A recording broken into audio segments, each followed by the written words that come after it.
Let's talk a little Ballerina. New Line Cinema, Warner Brothers. I want my time back because that movie was garbage. That movie was super garbage. I'm so over the strong, empowered woman trope, the Mary Sues. I'm so tired of it. I want to see weak women begging and running scared and looking for the biggest, strongest man to run to hide behind. Okay? I do not desire to see strong women. I'm good. Capable women. No. Nope. Give me the old version, the dainty woman like, oh, I've broken a nail. I'm about to pass out. I want those women. I don't want no women that can field strip a firearm, a rifle. I don't want to see her field strip a sidearm. No, bitch. No. I need you cowering in the corner, crying obnoxiously, begging and pleading for help. Okay, I'm over it. I'm over it.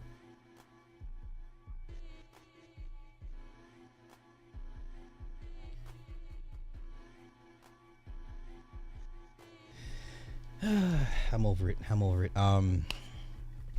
Another revenge story. The original family, the daddy broke away. The grandfather's like, nope, that kid, grandchild belongs to me. Winston takes the girl to the Romanovskas, the Russian family that, trained John Wick. It's whack, man. She ends up, being either a hitman or she what was it called? The Kimiyaga or Kimiyama? I don't know, whatever Somalian witchcraft shit they referring to. Had the black woman. It's always the black woman, the melanated person that has to, train the little white person to be the greatest of to meet their potential. Angelica Houston is back. So Eve, right? She she's like, two sides of a coin. You can be the protector or the killer, whatever. She does her first mission, saves the Asian girl. Now, in the first act, this woman should have been dusted. This woman takes bumps and falls against objects and gets hit with things that no woman would get up from. Okay, this woman got kicked, hit, punched, cut, sliced, stabbed. She should have got dusted in the club. Club was called -11. When them Asians was putting foot to her ass, she beat the 3 Asian dudes. Or no, 2 Asian, one female. The last fight was the head Asian guy, and he was, putting foot to ass on her, and somehow she grabs a hammer and is able to beat the. And then. Yeah. Matter of fact, the one guy she ended up beating up, the one guy tracking her was the first guy. This is how John Wick stuntmen, they recycle each other through their movies, as they should. That's how you keep the money in the family. Keep your peoples fed and eaten. So the one guy with the scar on his face, he should look familiar to you. He's the same guy that John Wick strangled out with the rope in the first John Wick. Remember, they caught him. And Willem Dafoe is at a sniper position, right? And him and the dude are going hand. They're going at it. The dude basically has John Wick in a stranglehold. He's about to, he gets the best of John Wick. And then Willem Dafoe snipes the guy, kills him. This is the same guy that got sniped, and he's in this movie as another bad guy, but he's got a scar on his face. I can pinpoint. I recognize at least 10 usual John Wick stuntmen in this movie. Off rip, I was like, there's 1, 2, 3. The Asian guys were new, but for everybody else, the Russian, whoever played the, I recognize 10 faces, and I'm like, you know what? That's how you keep your people eating. I get it. Let your team eat. Okay. Where does it take place in the series? It takes place, I think, after when John Wick got his ticket punched. Was it 4? Takes place after 4. Whenever he is no longer, when he gets excommunicado out of, in number 3, right? Number 4, he has to go back to the Russians and get his ticket punched. He got the brand in his back. It's in that one. That's either 3 or 4. Nope, it's 3. It has to be 3 because 4 was the last one, right? 4 was the duel with Donnie Yen. So it takes place in 3. John Wick 3. Yeah, she meets John Wick and she was like, I want to do what you do. And he's like, you already are. And some choice, the front door, you can leave. The front door is open. Typical John Wick banter, right? Then it fast forward 2 months later, she's on her second mission, and this is in a club again. She murders every man, like every man she killed. Everybody she kills in this is pretty much a man. I think she only kills maybe 2 or 3 women. That's not till she gets to the mountains with the cult, and when you see them big ass German Olgas. I think she kills like 2 Olgas. But the second mission, 2 months later, out the club, and she's picking up all her knives out of everybody. She drives a BMW, and then you see this truck just crash right into her. Now, it's a cool little scene. So, head-on collision, and the car is sideways, so that the truck T-bones her, and it's just pushing the car along, and the guy gets out and starts blasting while it's still moving, and she gets out and returns fire. Listen, there's no firefight in which you're gonna beat somebody with a rifle, a trained person with a rifle with a sidearm. Okay, everyone knows you use the sidearm to get to the rifle. Okay, so then they get into a hand-to-hand, and she's getting dusted. I mean, he's hitting her, she's hitting brick walls, the car, the truck. I mean, he's kicking her ass. Somehow, what did she get? What did she get? A knife? I don't know. Somehow she turned. It was it a hatchet? I don't know.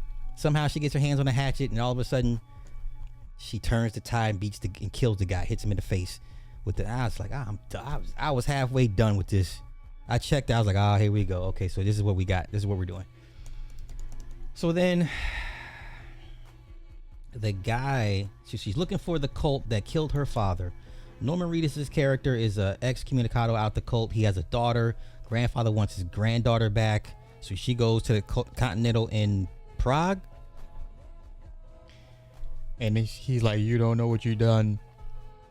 You're in the middle of something."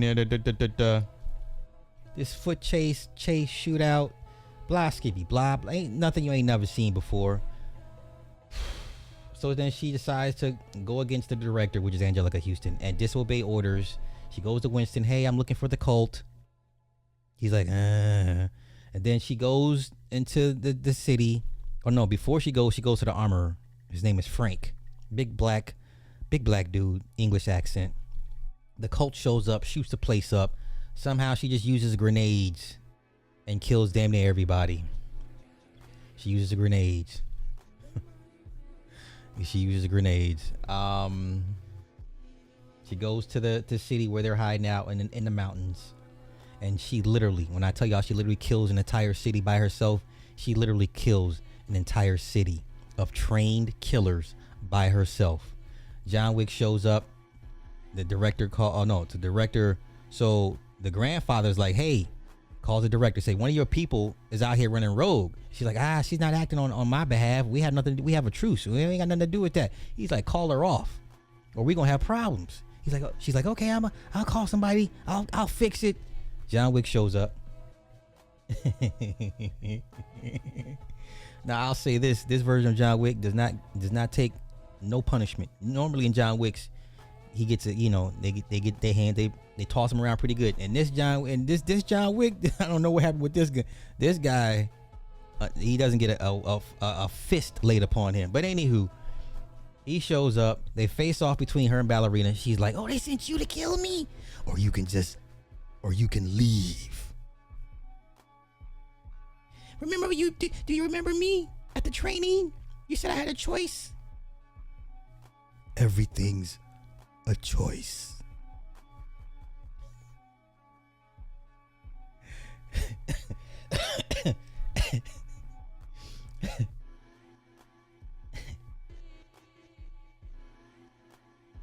You have options. I'm choosing to stay. As you wish. So they square off. Now, the good thing about this, their little 5-minute tussle is it shows that John Wick is leagues above this chick. She doesn't lay a hand on him. Okay? He whoops her, and then every time he gets her in the hold, he pulls the gun. Leave. Just leave. Right? Then he lets her go. She goes at him again. He, puts her, strings her up again. Puts the gun. Just go. Let her go, and she one more time, and he puts the gun to her head. They killed my father. I understand.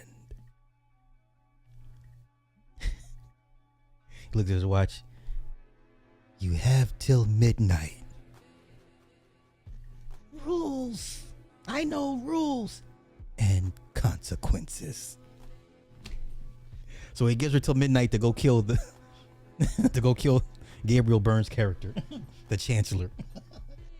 So then she's fighting off the entire city. The entire city is nothing but trained killers, assassins, hitmen, hit women, even the kids. When they showed the kids in the daytime, the kids had a gun range.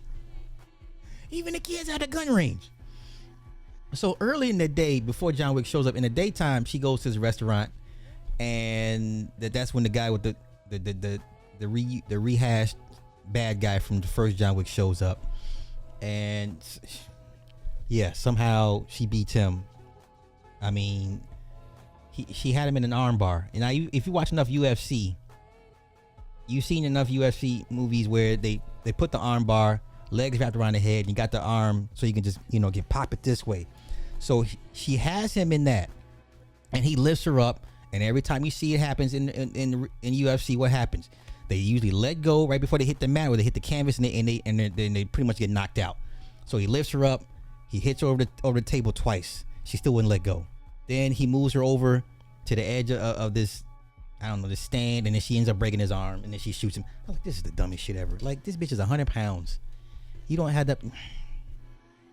So then the waitress that works there, she pulls a knife. She says, I'm not gonna hurt you. And then she tries to stab. She's a trained killer. So they go and they're fighting at it. Locks her in the freezer. Then a bunch of another trained hitmen come through. She somehow survives and kills everybody. So then nighttime, he's giving her like 20 minutes to kill this guy, to kill the rest of the town. She goes to the armory. She ends up discovering weapons. They had an armory, so she comes up with the flamethrowers. This is like similar to the Dragon's Breath scene in John Wick 4. Was it John Wick 4? Remember, the Dragon's Breath is like it's a shotgun round that shoots a lot of sparks and flames and stuff like that. It's a cool round. I mean, it will fuck you up. It basically will kill you, but it's a good looking round. Like, it just the sparks and shit, right? So, it's like, oh, this lights up. So she comes across the flamethrower, and then she just goes to town, just starts setting everybody on fire. Then the other hitman, the Chancellor's right-hand man, he's like, go kill her, destroy her. He goes, and he gets his own flamethrower. So they having this little flamethrower shootout back and forth. It was cute. There was some close-up shots where you can see, like, ooh, that looks like it burned. They had a little fire, flamethrower shootout. Then she goes into a shop. She gets the water hose, and now you see the fire versus water. He's got the flamethrower going. She's got the water hose. Like, she's always grunting and yelling. I'm just like, oh my god! It's just like you got one mode, one pace. All right. So she puts the flamethrower out. I don't know how she ended up on the ground, but he's on top of her, trying to spark the flamethrower up again to hit her one last shot. John Wick is watching all this through a sniper scope, and then he decides to help her out, shoots the guy's flamethrower tank, and he blows up. So then she makes her way Oh, the Chancellor's in a Range Rover. They decide to leave town. Shoots up the Range Rover. Shoots the Chancellor. Saves a little girl. John Wick calls the director, and she's like, Jandani. And he's like, it's done. Is she dead? He's dead. Meaning the Chancellor. So it all worked out. If there's a post-credit scene, I didn't know because I didn't stay. I was disgusted. I was like, fuck this movie. Give me my time. This movie's whack. I'm sitting here watching all these men with these movie reviews, white men, and they're like, "Oh my God, like y'all not tired of seeing y'all getting y'all asses whooped by a little bitty woman? Y'all didn't get enough of that with the Marvel movies with Black Widow, and now they're gonna bring this. Now they got the Elena from the Thunderbolts. Like y'all ain't tired of seeing 4 foot nothing women just toss around guys 6'1", 6'2", 6'3". Y'all didn't get enough of that in The Last of Us with Bella. Like y'all not tired of this shit yet? Like this is what y'all like this. Y'all want to be cucked. Y'all like movies that cuck y'all and emasculate y'all. Okay. Cool. Got it. Okay. Did I miss anything?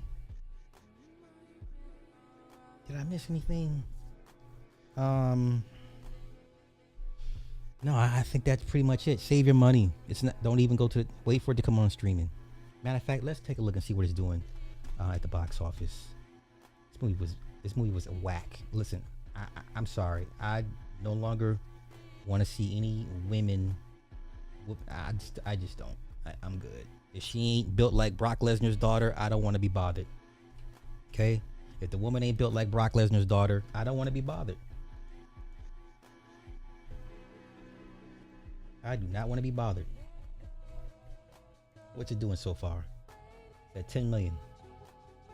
At 10 million. Matter of fact, let's see what it's tracking.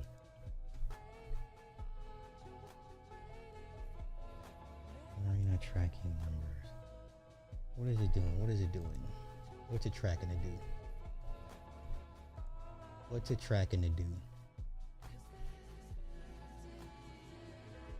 25 to 27 million. Good. Flop. Shit's whack. This thing's playing in 3,400 theaters. 3,400 theaters. Shit was whack.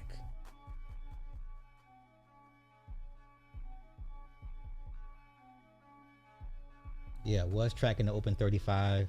Projections were lowered to 30. Good. A- cinema score. What were you people watching? 94 on Rotten Tomatoes. What were you people watching?